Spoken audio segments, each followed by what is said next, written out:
Welcome! In this video, we will cover filtering and generating material usage reports within Field Central.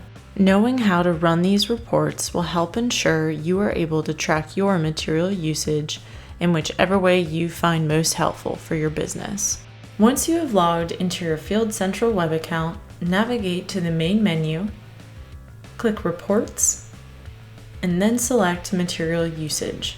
From this page, you will be able to use the variety of filters provided in order to run your report as desired. The date range can be specific dates or a certain number of previous days, weeks, or months.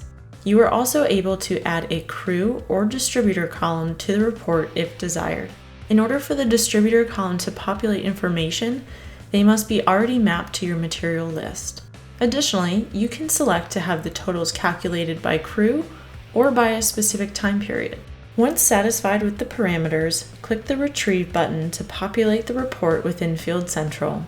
If you would like to either print or export, click Report and then Download as desired. You also have the ability to adjust the report format by using the drop-down.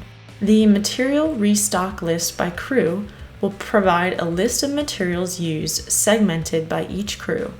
If Heritage is one of your distributors and you have already mapped them to your materials list, select Heritage Reorder Pad Import CSV to download a report of materials used, which can then be directly imported within the Heritage website to generate a shopping list.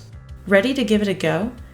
Be sure to map your materials and parts to your distributors to get the most value out of your material usage reports.